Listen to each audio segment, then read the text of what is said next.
कहानी की शुरुआत होती है एक लड़की से जिसका नाम आइरिस है। वह बहुत ज्यादा दुखी थी।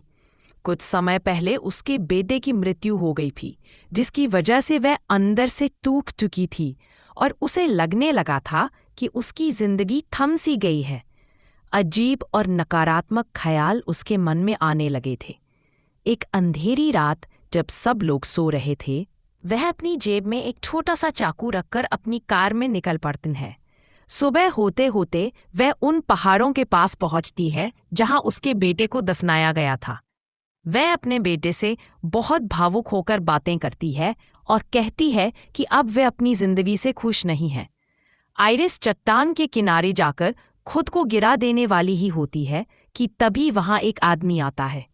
वह समझ जाता है कि आइरिस अपनी जान देने आई है। वह उससे बात करने लगता है और उसे रोकने की कोशिश करता है। वह कहता है, मेरा नाम रिचर्ड है, मैं तुम्हें नहीं रोकूंगा, बस मरने से पहले कुछ बातें कहना चाहता हूँ।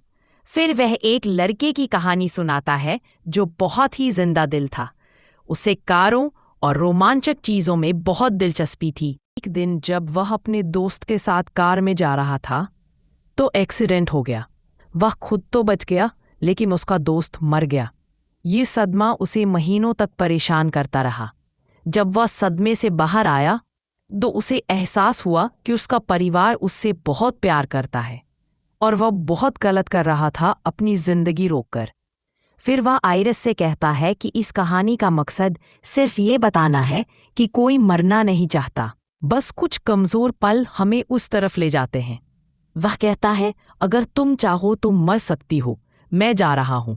और वह चला जाता है, लेकिन उसकी बातें आइरिस के दिल को छू जाती हैं।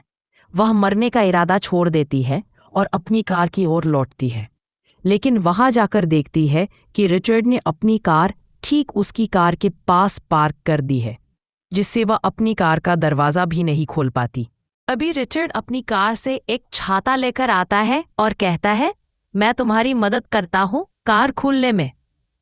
आइरिस को यह अजीब लगता है कि इतनी तेज धूप में कोई छाता क्यों लाएगा। तभी वह अचानक उस छाते से आइरिस पर हमला करता है। वह छाता असल में एक इलेक्ट्रिक छाता था जो उसे करंट देता है। आइरिस बेहोश हो जाती है।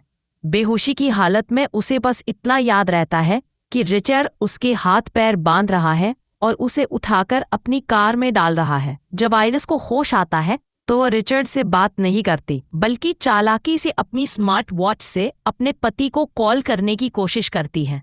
रिचर्ड यह समझ जाता है और कहता है, यहाँ कोई नेटवर्क नहीं है, तुम किसी को कॉल नहीं कर पाओगी। अब आइरिस को दूसरा तरीका सूझता है। उसने रात को जो चाकू जेब में रखा था, वह उसे धीरे धीरे निकालती है और उससे रस्सी काटने की कोशिश करती है। ताकि कोई आवाज ना हो, वह रिचर्ड से बात करती रहती है। जैसे ही उसके हाथ खुलते हैं, वह रिचर्ड पर हमला कर देती है। इस हमले की वजह से रिचर्ड की कार संतुलन खो देती है और एक पेड़ से टकरा जाती है। दोनों को चोट लगती है। आइरिस खुद को बचाने के लिए सीट बेल्ट से रिचर्ड का गला घोंटने की कोशिश करती है, लेकिन वह बच जाता है। वह दोबारा उस पर हमला करती है, जिससे दोनों कार से बाहर गिर जाते हैं। अब आइरिस रिचर्ड पर चाकू तान देती है। तभी रिचर्ड हंसते हुए कहता है, क्या तुम सोचती हो मैं बेवकूफ हूं जो तुम्हारे सामने आराम से खड़ा हूं?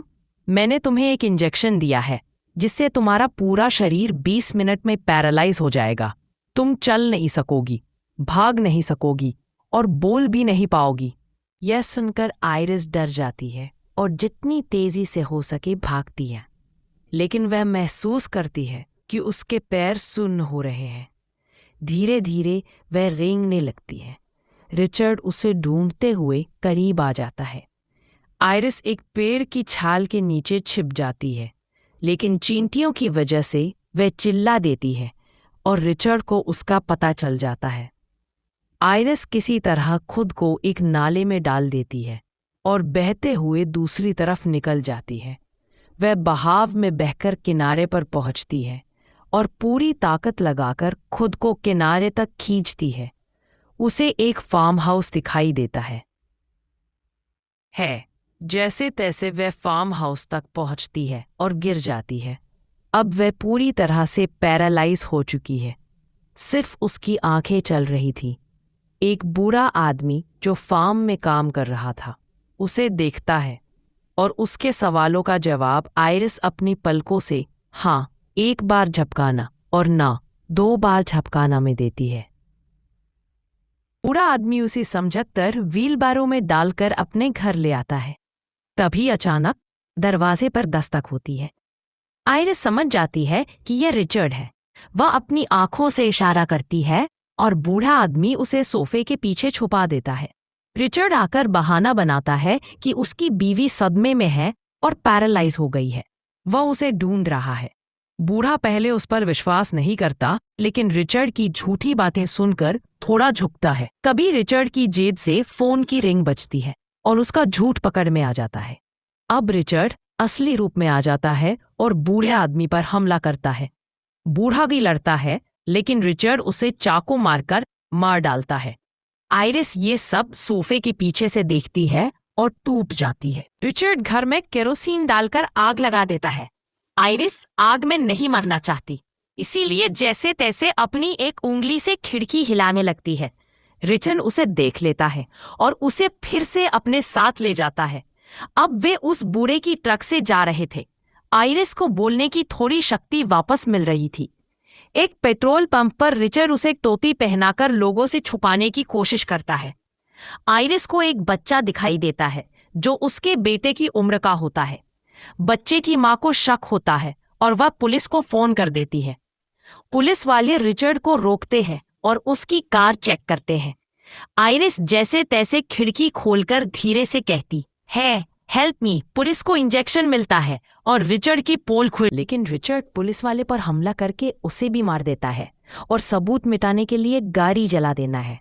अब आइरिस बिल्कुल हिम्मत हार जाती है, लेकिन थोड़ी देर में उसकी आवाज वापस आ जाती है। वह रिचर्ड से बात करती है और उसे भावनात्मक तौर पर समझाने की कोशिश करती है, लेकिन रिचर्ड नहीं पिघलता। आइरिस उस पर हमला करती है, लेकिन वह नाकाम होती है। अब रिचर्ड उसे एक नदी के किनारे ले जाकर नाव में बैठाता है और कहता है कि अब मैं तुम्हें मार दूंगा। आइरिस झूठ बोलती है कि मेरी पैंट की जेब में मेरे बेटे की तस्वीर है, क्या तुम मरने से पहले मुझे वो दिखा सकते हो? रिचर्ड झुकता है और तभी आइरिस उसकी कमर से चाकू निकालकर उसकी गर्दन में घोंप देती है। वह दर्द से तड़पने लगता है और जैसे ही बंदूक निकालता है, आइरिस उससे बंदूक छीनकर उसे गोली मार देती है। रिचर्ड नदी में गिर, लेकिन गोली से नाव में छेद हो जाता है और नाव डूबने लगती है। आइरिस की आधी बॉडी अब भी पैरालाइज थी, लेकिन वो तैरकर बाहर निकल आती है। अब वह खुश होती है कि उसने खुद को बचा लिया, लेकिन तभी देखती है कि रिचर्ड भी नदी के दूसरे किनारे से जिंदा बाहर निकल आता है। आइरिस उसके पास जाती है, देखती है कि वह मर रहा है। वह चाहती तो उसे बचा सकती थी, लेकिन उसने उसे मरने के लिए छोड़ दिया। और यहीं पर फिल्म खत्म होती है।